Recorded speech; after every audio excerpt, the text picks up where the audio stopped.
자, 이번 시간에는 긴급복지지원법을 보겠습니다. 긴급복지지원법. 여기 긴급복지지원법은 2005년도에 이렇게 만들어졌었는데 그 당시에는 5년짜리 한시법으로 이렇게 만들어졌던 겁니다. 그래서 2006년부터 2010년까지만 쓰려고 했는데 2009년도 개정을 통해서 이제는 항시법으로 바뀌었습니다. 그래서 사회복지사업법상의 사회복지 관련 법령에도 수록되어 있습니다. 긴급복지지원법.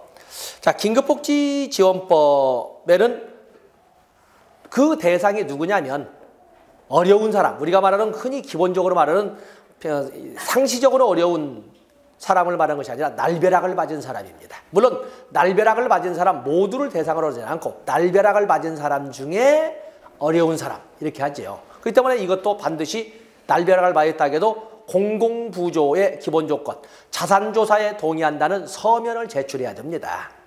참 안 주겠다는 의도도 상당히, 지금 날벼락 맞았는데 무슨 서류를 제출하고 말 것이 지금 어디 있습니까 지금.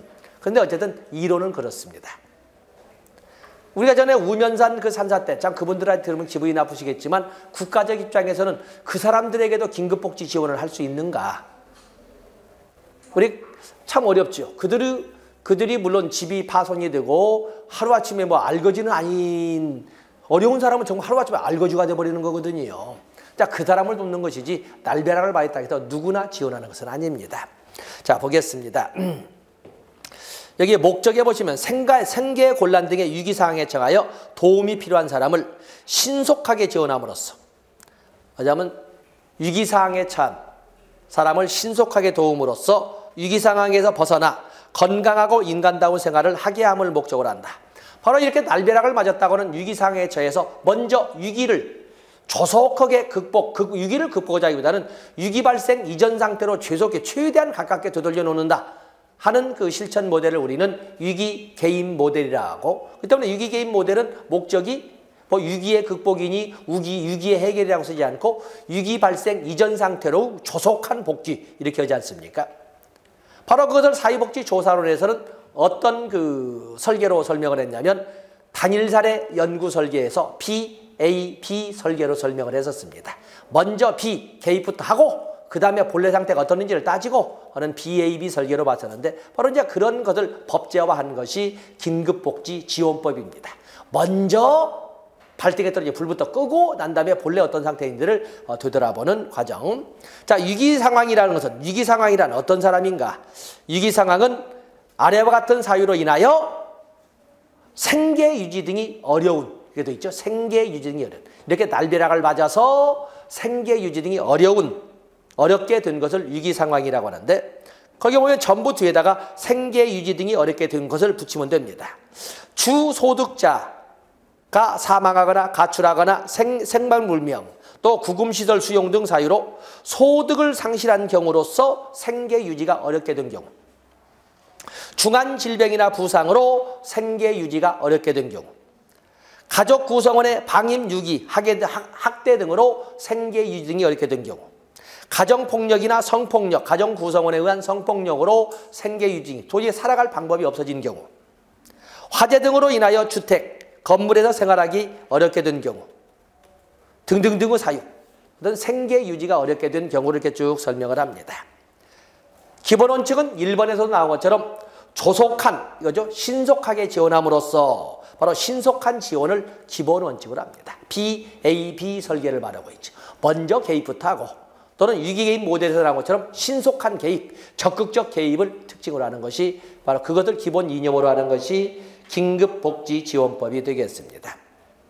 자, 긴급지원기관. 앞에서는 우리가 국민기초생활보장법이나 또는 뭐 기초연금법이나 또는 뭐 이런 데는 보장기관이라고 설명했지만 여기는 긴급복지지원법에서는 긴급지원기관이라고 표현하고 있죠. 긴급지원기관은 역시 우리 동네 행정관이 해야 되겠죠. 시장, 군수, 구청장을 긴급지원기관으로 합니다. 앞에서는 법에서는 보장기관이라고 했던 실질적 보장기관, 시도지사, 시장, 군수, 구청장이지만 실질적으로는 시장, 군수, 구청장이지 않습니까? 여기는 긴급지원기관. 자, 긴급지원의 함정이 있습니다. 지원 요청, 긴급지원 대상자와 친족, 그 밖의 관계인은 구술 또는 서면으로 시장군수구청장에게 지원을 요청할 수 있다.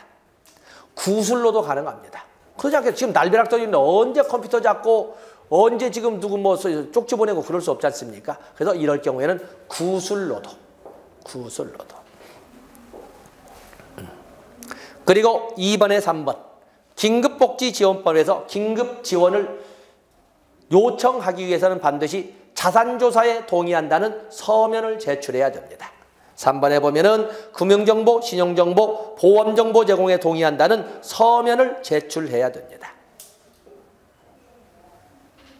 그래서 긴급복지지원법은 공공부조법이라고 하는 거예요. 어떤 공공부조의 기본 조건이 바로 자산조사 아닙니까? 다음에 4번에 보면은, 자, 거기가 이제 별표가 들어가야 되겠죠. 긴급 지원의 종류. 긴급 지원의 종류는 직접 지원도 있고 연계 지원도 있습니다. 긴급 지원도 있고 기간 시설과의 연계 지원도 있습니다.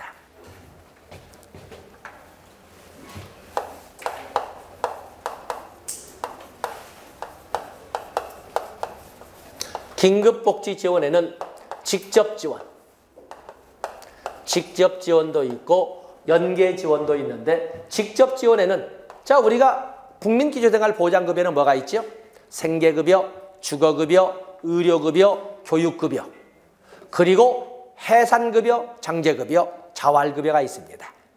자, 여기는 지원으로 붙여서 생계지원, 의료지원, 주거지원, 교육지원이 있고, 그리고 사회복지시설 이용지원이 하나 들어가 있습니다. 말하자면 그 급여 4개, 국민기초생활보장법상 생계급여, 주거급여, 교육급여, 의료급여를 지원자를 붙여서 그냥 생계지원, 주거지원, 의료지원, 교육지원.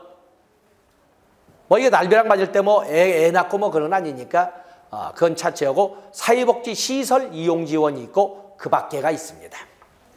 자, 여기 보면 직접 지원에는 생계지원,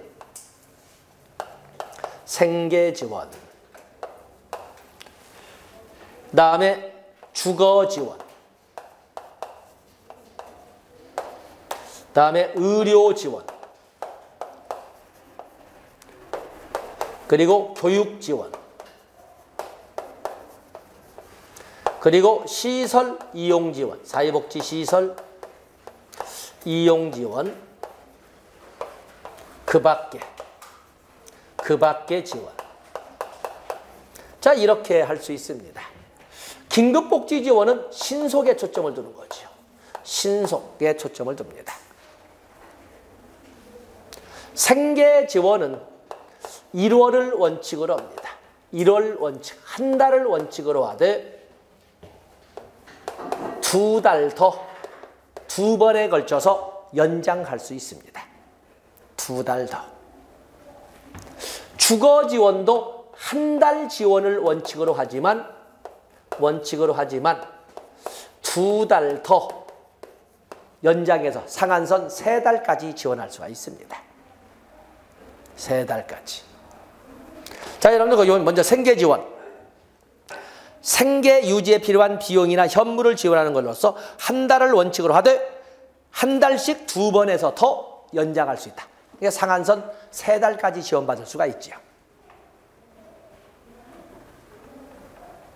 다음에 주거지원, 주거지원 3번째. 역시 마찬가지로 이것도 한 달을 원칙으로 하지만 한 달씩 2번 해서 3달까지 지원받을 수가 있습니다. 3달까지 지원받을 수가 있습니다. 뭐 같은 흐름으로 본다면 여기 시설 이용 지원도 한 달을 원칙으로 하지만 2달 더 연장 지원, 3달까지 사회복지시설 이용 지원도 이렇게 할 수가 있습니다. 그에 비해서 의료지원, 교육지원은 거기 왼쪽에 한 번 지원하는 것을 원칙으로 합니다. 한 번 지원하는 것을 원칙으로 한다. 그리고 교육지원도 한 번 지원하는 것을 원칙으로 합니다. 1회 지원을 원칙으로 한다. 1회 지원을 원칙으로 한다. 그런데 의료 지원이나 교육 지원은 횟수를 합쳐서 총 2번.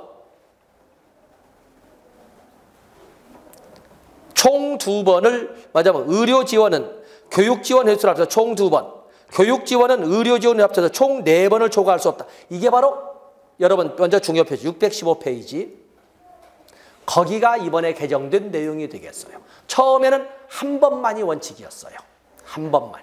의료 지원도 1회, 교육 지원도 1회. 박스에 보면은 한 번만이 원칙이었고 2개를 합쳐서 교육 지원을 2번 받았다. 그럼 의료 지원 기회를 박탈하고 해서 2번만 했는데 이번 개정 거기 지원한도 5번에 바로 위에 보시면 의료 지원은 교육 지원 횟수를 합쳐서 총 2번. 교육 지원은 의료 지원 횟수를 합쳐서 총 4번을 초과할 수 없다. 의료 지원은 1회 원칙이지만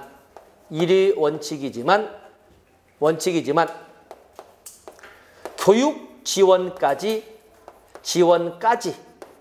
포함해서 2회까지 허용합니다. 원칙은 1회지만 교육 지원까지 합쳐서 2번까지는 할 수 있습니다. 그런데 교육 지원은 여기 보면 이번에 개정된 것이 교육 지원은 의료 지원을 합쳐서 4번까지 가능하도록 되어 있습니다. 근데 거기 보시면 뭐라 되어 있습니까? 교육 지원은 의료 지원의 횟수를 합쳐서. 볼 때 이것도 1회 원칙이었어요. 1회 원칙이었지만 의료 지원 횟수까지, 의료 지원까지 포함해서 4회까지 허용이 되었습니다. 엄청나게 그 교육 지원은 엄청나게 들은 거죠. 종래에는 이것이 개정되기 전에는 의료 지원 1번, 교육 지원 1번, 2개 합쳐서 의료 지원 2번 받으면 교육 지원을 포기하든지, 교육 지원 2번 받고 의료 지원을 포기하든지 이렇게 하는 거거든요. 근데 이제는 의료 지원은 2번까지 해줍니다. 의료 지원은 2번까지. 만약에 교육 지원을 받았다면 의료 지원은 1번만 하는 거지요. 그러나 교육 지원에 대해서만은 4번까지 허용을 합니다. 물론 거기에는 교육 지원만 4번이 아니라 의료 지원을 받은 횟수가 있다면 그것까지 포함해서 4번이지만 교육 지원은 4번까지 확대가 되었습니다. 자, 이것은 직접 지원입니다. 그다음에 그에 비해서 연계 지원도 있다. 연계 지원. 거기 연계 지원이라고 하는 것은 연계 지원, 민간기관 단체와의 연계에서, 그 때문에 내용은 어렵지 않습니다. 기관시설과 연계해서 지원을 하는 방법도 있다. 그러나 우리가 직접적인 것은 단기이기 때문에 직접 지원이 줄을 이룰 수밖에 없습니다. 니은번에 보시면 3번의 니은번 생계지원, 시설 이용 지원은 그 기간을 합쳐서 6개월을 초과할 수 없다. 그렇죠? 합쳐서 6개월을 초과할 수 없다. 1개월을 원칙으로 하지만 2개월 더 연장하니까 3개월, 6개월 더 이상은 받을 수가 없다. 주거 지원은 1개월을 원칙으로 하지만 1개월씩 2번의 범위에서 기간을 연장해도 그 기간을 총 합쳐서 앞에 나온 생계지원, 사회복지시설 지원 등등 총 기간을 연장해도 1년을 초과할 수는 없다. 어떤 이유를 대서라도 1년을 초과할 수 없다. 1년을 넘었으면 아예 장기 지원이 되어버리잖아요. 보통 우리가 전략, 기획 이런 걸 때 단기라고 하는 것은 1년 미만을 말합니다. 1년 미만. 자, 보시고. 다음에 긴급복지지원법의 긴급지원기관은 시장, 군수, 구청장이라고 그랬지요. 그렇기 때문에 긴급복지지원 심의위원회는 어디다 둔다? 시, 군, 구에 둔다. 나머지는 안 받아주고. 다음에 뭐 예산신청 쪽 있는 다 좋습니다. 다 볼 것도 없습니다. 다음에 선생님께서 거기 617페이지를 보시면 장애인 연금법이 나와 있죠. 장애인 연금법이 나와 있습니다. 장애인 연금법에서 많은 분들이 착각을 넣으시는 거예요. 장애인이면 다 준다. 장애인으로 나이 먹은 사람이 다 준다. 이렇게 했는데 그게 아니고 장애인 연금에 대해서 장애인 연금법의 그 목적을 보시면서 장애로 인하여 생활이 어려운 중증 장애인을 대상으로 18세 이상이 됐을 때 지급하는 것이 장애인 연금입니다. 그렇기 때문에 선생님들 보면 장애인 연금 장애인 연금은 장애로 인하여 생활이 어려운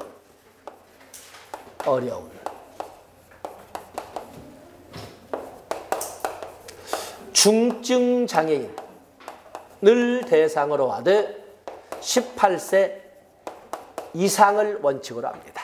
18세 이상을. 생활이 어려운, 그러면 대상자 선정 기준 정책론으로 넘어가 보면 생활이 어려운 자단조사, 중증 장애인 진단, 그리고 18세 이상이 되어야 받을 수 있다. 귀속종료구에서 인구학적 조건, 즉 연령. 이렇게 대상자 선정 기준을 세 가지로 설명할 수가 있습니다. 그래서 목적, 거기 보십니다. 목적, 장애로 인하여 생활이 어려운 중증 장애인에게 지급함으로써 중증 장애인의 생활안정 지원과 복지 증진, 사회 통합을 도모하는 데 이바지함을 목적으로 한다. 비용 부담은 뭐라고 되어 있어요? 국세와 지방세로 한다. 분명히 하고 있지요. 장애인 연금은 지방자치단체의 재정 여건을 고려하여 국가, 시도, 시군구가 부담한다. 국세와 지방세, 결국 조세로 부담한다는 것을 명문으로 남기고 있지 않습니까?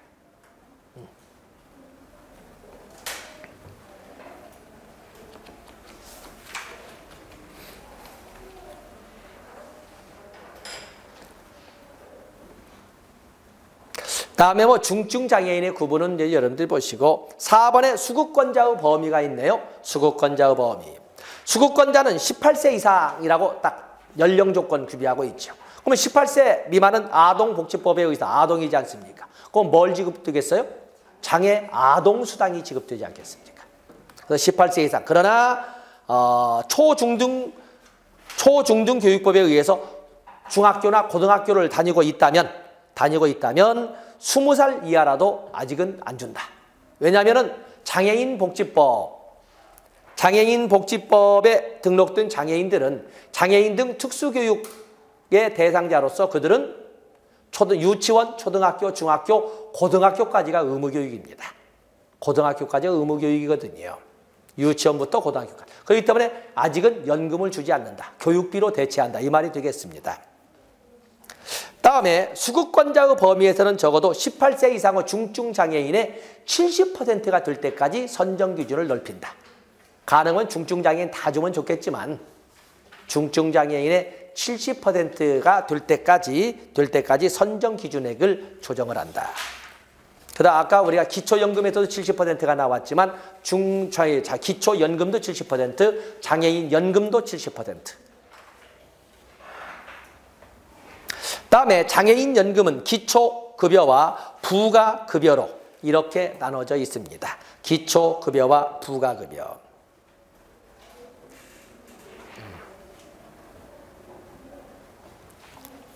저기 보시면 기초급여액은 장애인 연금에서 기초급여액은 보건복지부 장관이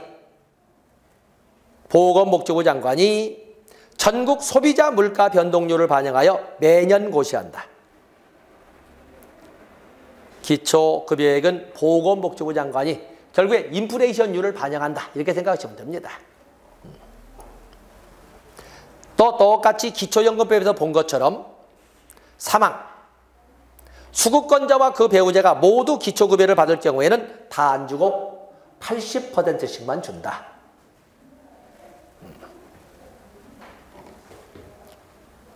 5항, 수급권자 중 기초연금법에 따른 기초연금 수급권자에게는 중복급여는 하지 않는다. 하나만 준다. 하나만 준다. 그래서 1항, 3항, 5항만 체크하시면 되겠네요. 다음에 부가급여는 또 별도로 치료나 약제 등으로 해서 돈이 필요한 경우도 있거든요. 그럴 때는 부가적으로 지급하는 금액을 부가급여액이라고 합니다. 장애인 연금은 그 관할기관 보장기관이 시장, 군수, 구청장이기 때문에 거기 특별자치도지사, 시장, 군수, 구청장에게 신청할 수 있다. 그때 신청할 때 뭘 필요로 한다? 오른쪽에 있는 것처럼 자산조사에 동의한다는 서면을 제출해야 된다. 오른쪽 상단부에 금융정보, 신용정보, 보험정보 제공에 동의한다는 서면을 제출해야 된다.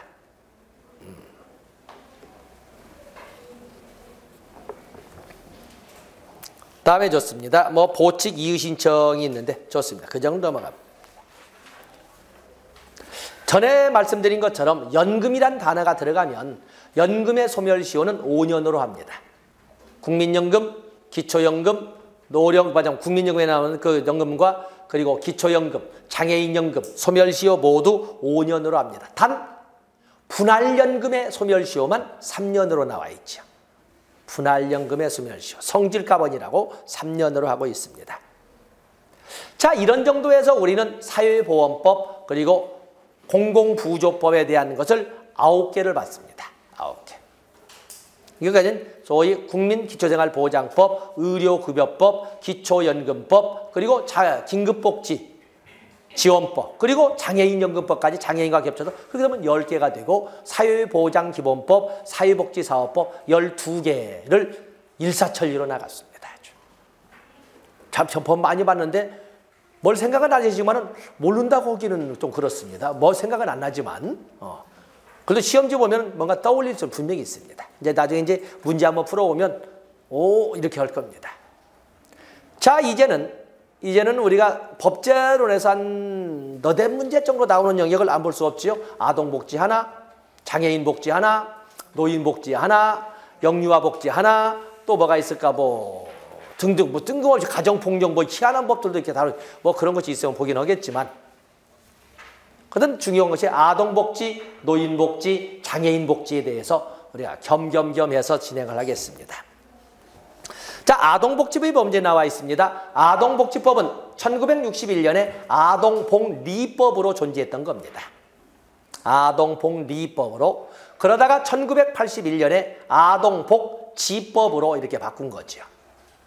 아동복리법이 아동복지법으로 이렇게 바뀌어 나간 겁니다.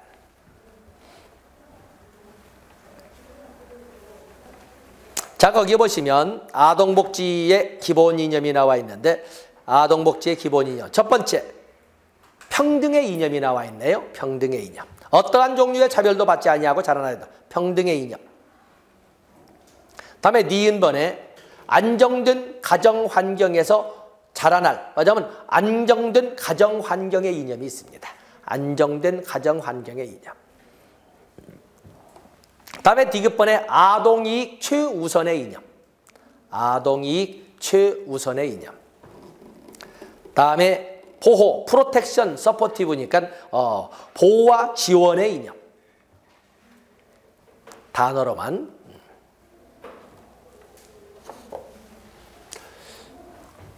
(1989년에) 유엔 총회에서 만장일치로 통과된 것이 유엔 아동권리협약이 있습니다. 1989년에 우리나라에서는 1991년에 비준이 됐습니다. 국회를 통과를 했는데 1980년 유엔 아동권리협약이 있죠. 유엔 아동권리협약의 기본 이념을 3P라고 합니다. 3P. 첫 번째는 제공 프로비전. 제공 프로비전이 있고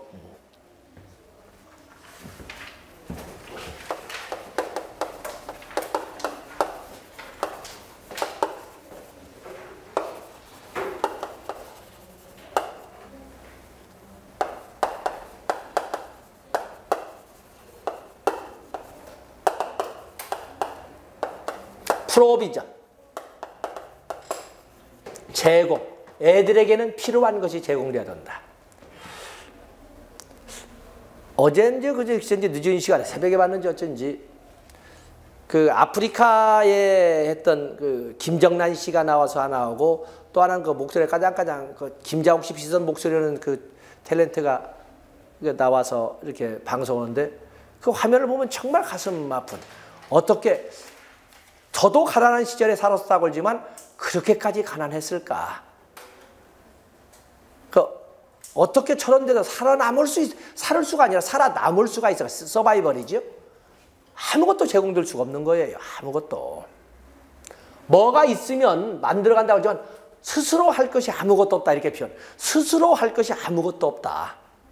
아무것도 없다. 다음에 프로텍션.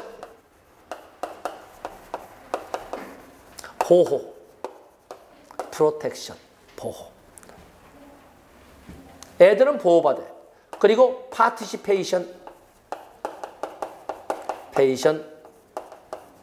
참여.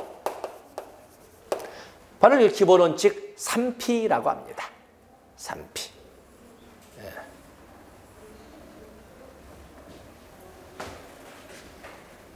다음에 이념으로 이렇게 우리가 구분을 한다면 여기에는 차별을 받지 않아야 돼요. 평등. 무차별 보호의 이념. 무차별. 다음에 아동이익 최우선의 이념. 지금 우리도 나와 있죠? 평등의 이념과 아동이익 최우선의 이념은 같이 들어와 있지 않습니까? 또 생존 및 발달의 이념. 살아남을 수 있어야 되고 커나갈 수 있도록 해줘야 된다는 이념. 그런데 아프리카 그거 봤더니 어떻게 살아날 수가 있을까?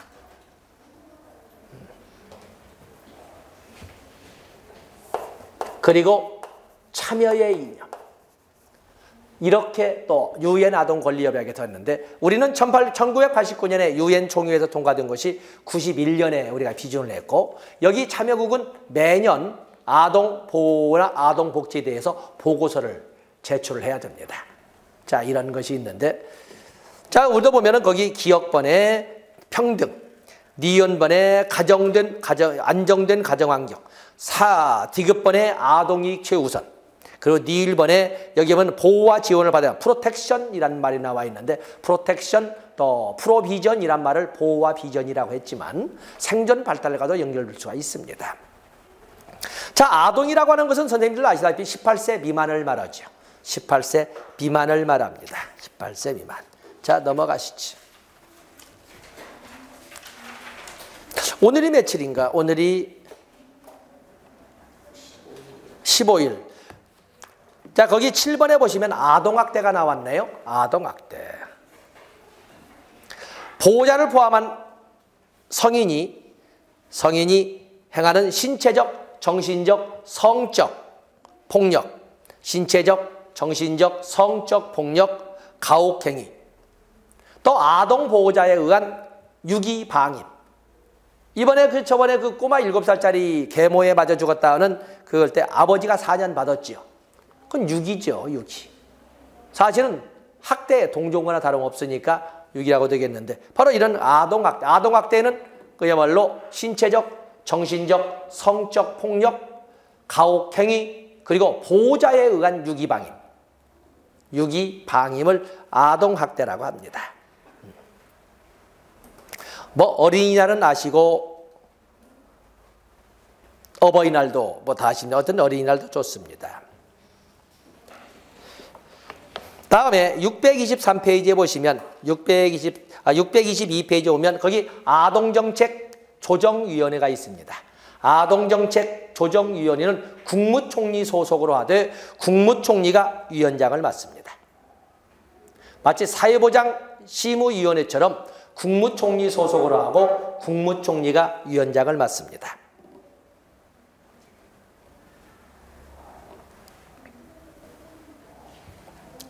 다음에 아동보호 저게 쭉 나와 있는데 아동보호.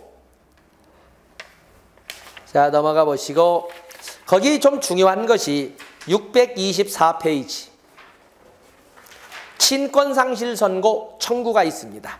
친권상실 선고 충고가 있는데 시도지사, 시장군수구청장, 검사는 세체적 끝에 법원에 친권행사의 제한이나 친권상실 선고를 청구하여야 한다.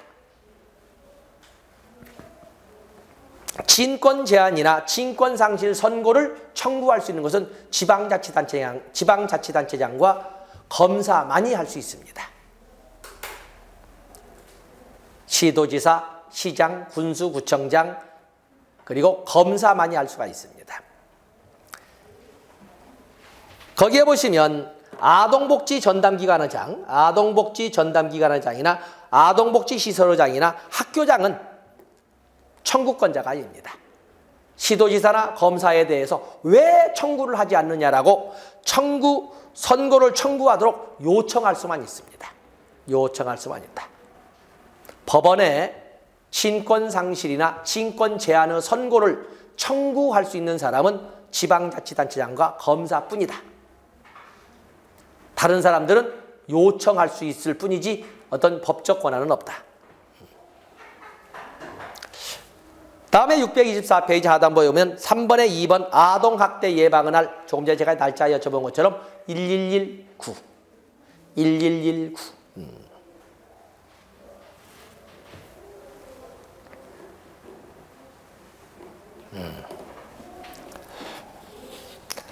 다음에 뭐 사후 조치가 쭉 있는데 좋고, 사후 조치에는 사후 관리도 있다는 거, 사후 관리도 제목만 보시면 됩니다. 2번에 사후 관리 있다는 거. 다음에 3번에 보시면 아동학대 관련 범죄로 형이나 이런 사람들은 형을 받은 사람은 아동학대 관련 범죄로 형을 받은 사람은 셋째 줄 10년 동안 아동학대 관련 범죄 뒤에 이제 나오게 성 관련 범죄 아동학대 관련 범죄 성 관련 범죄 이 사람들은 10년 동안 아동 관련 기관에 노무도 제공할 수 없습니다. 접근할 수가 없습니다. 10년 동안, 10년 동안. 가만히 보면 아동과 관련 없는 곳이 거의 없거든요. 갈 곳이 없습니다. 갈 곳이. 다음에 아동 안전 기준이 쭉 나와 있는데 보시되 626페이지. 아동 안전 교육이 나와 있습니다. 아동 안전 교육. 아동복지시설장, 어린이집 원장, 유치원 원장, 초중고 교장 등은 아동안전교육 계획을 수립하여 교육을 실시해야 된다. 아동안전교육의 내용을 보면 성폭력 및 아동학대 예방, 실종유기의 예방과 방지, 약물 오남용 예방, 재난대비 안전, 교통안전, 그다음 아동안전교육의 내용으로서는 이렇게 5가지가 있다. 재난대비 안전도 있습니다. 우리는 일본에만 있는 것 같은 이제는 우리도 뭐 지진이 얼마 전에 뭐 제주도에서 떴고 이렇게 하지 않습니까? 재난대비 안전도 있습니다. 근데 재난이라고 하는 것은 꼭 일본처럼 뭐 지진, 해일만 있는, 물론 바닷가에는 그것도 있겠지만은 그것뿐만 아니라 재난에는 그야말로 갑자기 폭우가 와서 맨홀 뚜껑이 닫히지 않은 곳에 빨려간다 이런 것들이 가끔 있지 않습니까? 재난대비는 참 많습니다. 다음에 아동보호구역이 3번에 나와 있네요. 아동보호구역은 거기 4개가 나와 있죠. 도시공원, 어린이집, 리을번에 보면 유치원, 디귿번에 보면 초등학교, 그리고 특수학교. 그러면 뭐 암기는 어렵지 않습니다. 도시공원, 어린이집, 유치원, 초등학교, 특수학교 주변을 아동보호구역으로 지정하고 2번 그 지역에는 반드시 CCTV를 설치해야 된다. 영상정보 처리기기를 설치해야 된다. 요즘은 참 많이 좋아졌으면 설치해봤자 뭐해? 뿌연데 흐릿하니 요즘 아주 해상도가 높은 것을 설치하고 있습니다만 옛날처럼 보면 누군지 잘 구별이 안 돼요 이런 소리도 많고 그렇습니다. 그래서 아동보호구역에는 반드시 영상정보 처리기기를 설치하여야 한다라고 분명히 하고 있죠. 다음에 627페이지 5번에 보시면 아동 긴급보호소가 나와 있습니다. 아동 긴급보호소가 나와 있는데 아동 긴급보호소는 누가? 시장군수구청장이 아니라 경찰청장이 주체가 경찰청장은 아동 긴급보호소를 지정 운영할 수 있다. 그렇죠? 아동 긴급보호소. 아동 긴급보호소로 지정받는 자를 보면은 다음과 같은 곳 주변에서 사업을 하는 사람들. 어린이집, 유치원, 초등학교, 도시공원, 그리고 뭐 아파트, 학원가. 뭐 7번은 그렇고. 그 주변에서 사업을 하는 사람들을 누가? 경찰청장이 지정 운영할 수 있습니다. 가만히 보면 어린이집, 유치원, 초등학교, 그리고 도시공원 이런 정도는 앞에 나왔던 반드시 CCTV를 설치해야 되는 아동보호구역이잖아요. 그 부분에서 사업하는 사람을 지정 운영할 수 있습니다.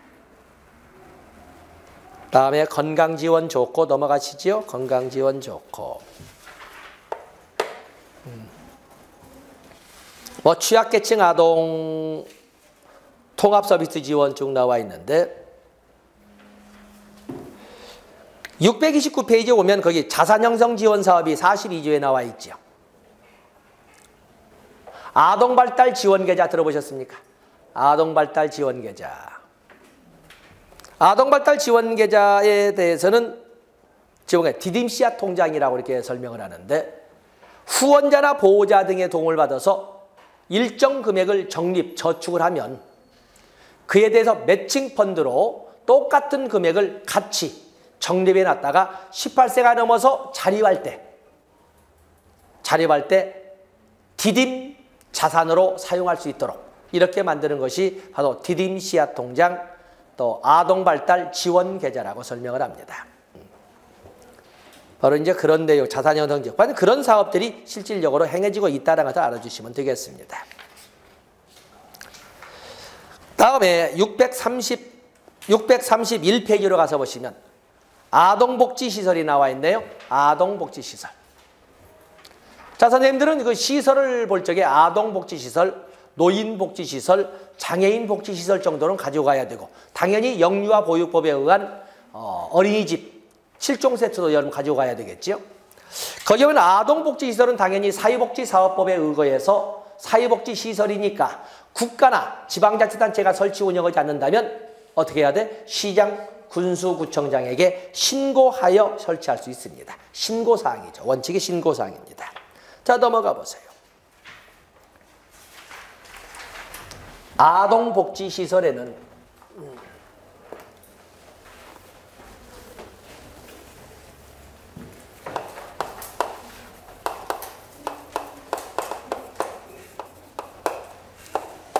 아동 단기보호시설, 아동 단기보호시설, 아동 직업훈련시설,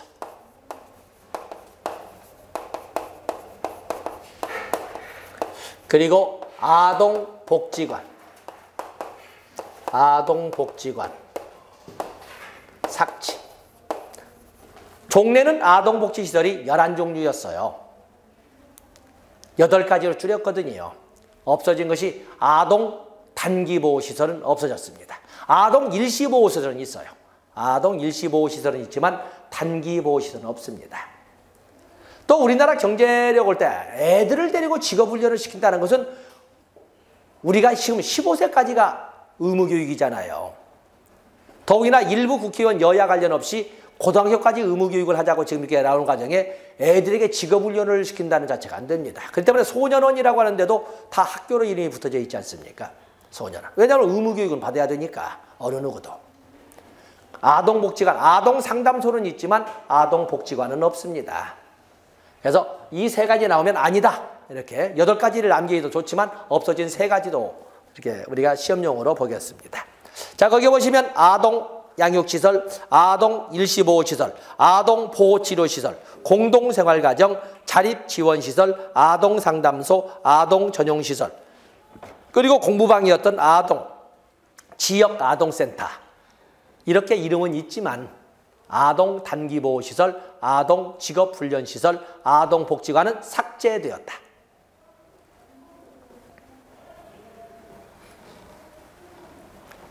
아동복지시설은 통합하여 설치할 수가 있다.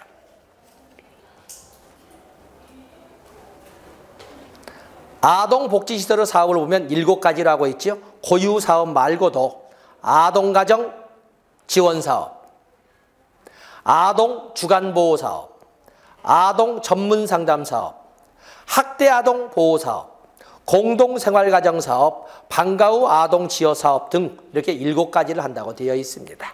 제목만, 내용으로 보지 마시고 제목만. 굳이 안 한다면 거기 학교 부적응 아동을 대상으로 하는 것은 학교 부적응 아동을 대상으로 하는 것은 아동 전문상담 사업입니다. 거기 3번의 디귿번 학교 부적응 아동을 대상으로 하는 것은 아동 전문상담 사업이 되겠습니다. 다음에 넘어갑니다. 자, 거기까지 해서 뭐 아동시설, 아동복지시설 종사는 좋고 거기까지만 보고 넘어가겠습니다. 자, 잠시 쉬었다가 이제는 노인복지법과 장애인복지법을 정책론과 같이 더 겹쳐서 또 같이 진행을 하겠습니다.